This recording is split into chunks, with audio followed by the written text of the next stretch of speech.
On a scale from 1 to 10, how dramatic is Patch? Patch is 11, 12, 13, 14, 15, 16, 17, all the way up to infinity number dramatic.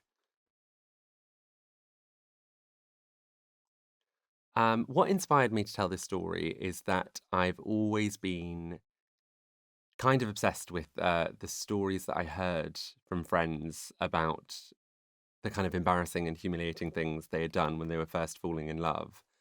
But because I wasn't out yet, I didn't have those stories for myself. And I always used to be really jealous, even though they were such embarrassing stories. I was really jealous of them. And I think it was quite like a cathartic exercise in kind of telling a love story and a school romance that I didn't get to have, and kind of like giving a character who was much more confident than I am that love story. But also the fact that it almost wasn't, he almost doesn't know that it was a love story. He wants it to be a love story and it's a comedy because obviously romance is always humiliating and very funny. But yes, I kind of wanted to tell a love story that I never really got to have. Um, and so that's kind of what inspired me, I think. I think I'm always my favorite best friends in stories. I think I am often kind of always drawn to the best friends in stories. So I love. So, for example, I think like Ilana and Abby in Broad City. Those are two of my favorite friends, where it's just sort of like relentlessly supportive until things go too far. Um, it reminds there's like there's just sounds like there was a meme I saw, which was literally it was one friend talking like it's I think it was called like one insane friend talking to another insane friend, and they go, "You're not crazy, and neither am I." And I think that's the kind of like spirit of friendship that I appreciate is just dogged belief that the other person's the best thing in the world.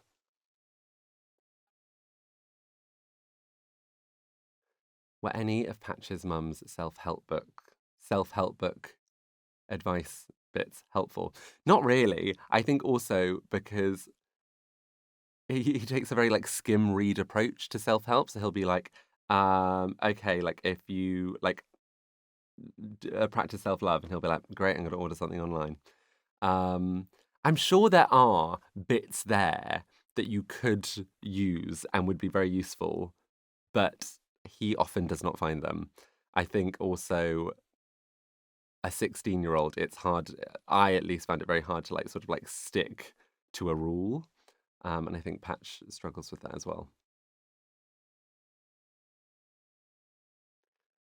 I've done so many silly things, but like again, unfortunately, I did these from the age of like 20 upwards, which make them even more embarrassing. But one thing I did, which I was positive I would never admit to, but I once ended up on like a march, like a march for something with a guy, and I had no idea what the march was for, and I was like protesting something. I had no idea what it was for, and it was so I was like trying to figure it out because I kind of like I don't know was like just chatting to him and I was like, no, yeah, no, I'm going there as well, and then sort of like halfway through, I was like, my God, what if I'm protesting something dreadful? Or like something amazing, and I'm asked about it. And then I've also done, which comes up in the book, I've done the classic, you're waiting for a date to arrive. And I do like reading, but I definitely do I pick the right book to be reading as the date's entering and just like lost in my world, and then you're like, oh, didn't see you there. Which hasn't ever worked organically, but there's time. Rom-coms are my favorite films. I watch them always. And I think my favorite ones are, I mean, Bridget Jones, Notting Hill, How to Lose a Guy in 10 Days, like those classic, funny ones. I think as long they're like my favorite ones are always the ones that are heavy on the comedy. And there's been some like really. There's also like there was one How to Be Single, which is a recent one, which I feel I think it just because it has Dakota Fanning and Leslie Mann, who I think are not Dakota Fanning, Dakota Johnson and Leslie Mann, who are so funny and so brilliant. And but yeah, I'll kind of watch any rom com that's even nearby me. I think actually I was speaking to like the director of this, Alexandra, and we were talking. about this today, and it's funny and it's silly. It's so silly, the book, and it's definitely like a comedy focused love story.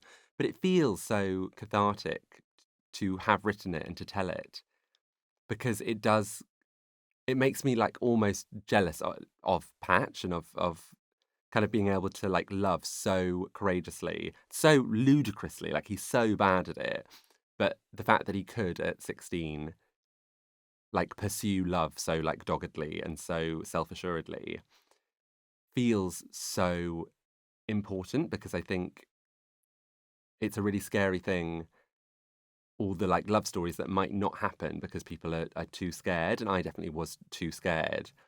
And so I always kind of, even though I'm sure the realities of them would be just as mortifying as they are to Patch, it does kind of feel like lots of like sort of untold love stories that didn't happen that should have. And what is so exciting about, I think, the culture today, although there is a lot of